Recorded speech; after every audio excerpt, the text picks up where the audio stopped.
నరేంద్ర మోడీ ప్రధానమంత్రిగా మీరు జవాబు చెప్పకుండా మేము ఏదైనా ప్రశ్నిస్తే మీరు దిగిపోండి మేము చేస్తామని నరేంద్ర మోడీ గారిని దిగిపోమని ఇమ్మీడియట్ గా రాహుల్ గాంధీ గారిని కూర్చోబెట్టి రాష్ట్రంలో పాలమూరు రంగారెడ్డి ఎత్తిపోతల పథకాన్ని జాతీయ ప్రాజెక్టు ప్రకటింపజేస్తా, ఈ రాష్ట్రంలో పండించిన ప్రతి గింజ కేంద్ర ప్రభుత్వంతో కొనిపించే పని చేస్తా, మోడీ గారిని దిగమని తక్షణమే రాహుల్ గాంధీ గారిని చేద్దాం, ఎట్లా ప్రభుత్వాన్ని ఏ విధంగా నడపాలో నడిపించి చూపిస్తాం.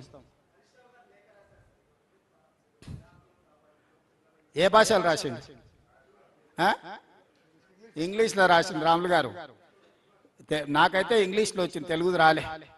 ఇక ఎవరో రాసిచ్చారు, ఎవరో సంతకం పెట్టారు, ఏం చేస్తాము? అదే ఇంగ్లీష్లో ఉంది సార్, చూసిన ఉత్తమాన్ని చూపిస్తే ఓ పని చేయని రాజశేఖరరావు గారికి అసెంబ్లీకి వచ్చినాడు, అది ఇచ్చి తప్పులు ఒకటే చదవమని చెప్పిన రాసుడి సంగతి తర్వాత. కానీ ఎవరో రాపిస్తే సతకాలు పెట్టుడు, నేను అదే చెప్తున్నా కదా. ఇక ఆయన వచ్చి మాకు చదువు నేర్పాలి సకట ఆయన.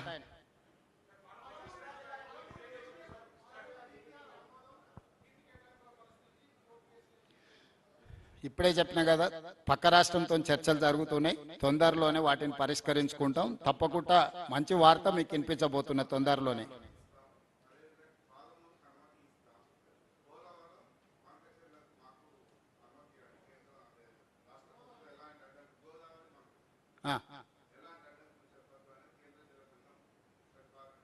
అవును, అదే కదా చెప్తున్న, చర్చలు జరుగుతున్నాయని. ఫస్ట్ మాకు పాలమూరు డిండి 100% మాకు ఇస్తే సముద్రంలో పోయే నీళ్ళ గురించి మళ్ళీ మాట్లాడదాం. మా నికర జలాలు ఎట్లా తక్కువ పడతాయి? ఎవరు చెప్పారు తక్కువ పడతాయని? 968 సోదరా, ఒకవేళ మీకు తెలిస్తే మా సంతోషం, తెలియకపోతే తెలుసుకోండి. 968 టీఎంసీలు తెలంగాణకు గోదావరిలో కేటాయింపులు ఉన్నాయి. ఒక్క చుక్క కూడా తగ్గనీయము. 516 టీఎంసీలు ఆంధ్రప్రదేశ్కు ఉన్నాయి గోదావరిలో. వాళ్ళు 516 వాళ్ళు ఎక్కడ వాడుకుంటారో వాళ్ళ ఇష్టము.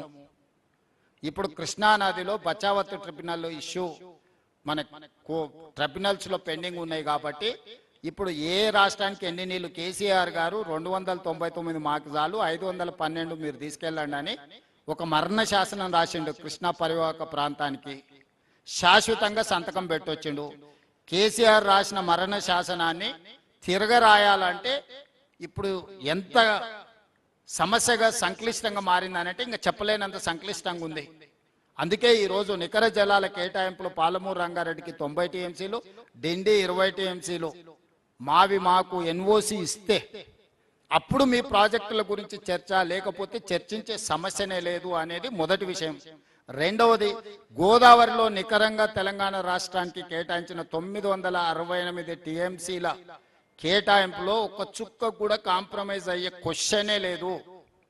మన 968 మనం ప్రాజెక్టులు కట్టుకొని మనం వాడుకున్న తర్వాత సముద్రంలోకి పోయే నీళ్ళు ఏం లెక్క అప్పుడు తేలుతుంది.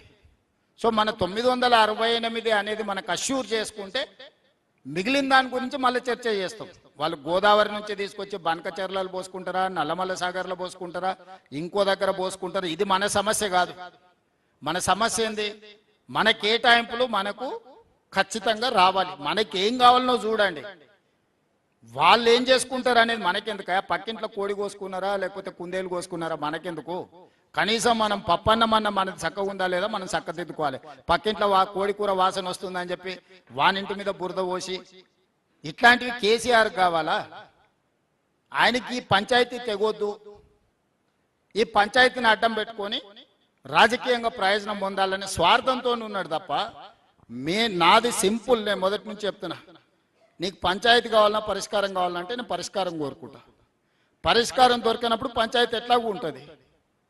పంచాయతీ చేస్తే పరిష్కారం అయితే అని కూడా పంచాయతీ చేసైనా పరిష్కారం చేసుకుంటా. నీళ్ల విషయంలో నాకు చాలా స్పష్టత ఉంది. అది గోదావరి కావచ్చు, కృష్ణా కావచ్చు, ఏదైనా కావచ్చు, ఒక్క చుక్క రాష్ట్ర హక్కును వదులుకోము, ప్రతి చుక్క రాబట్టుకుంటాము.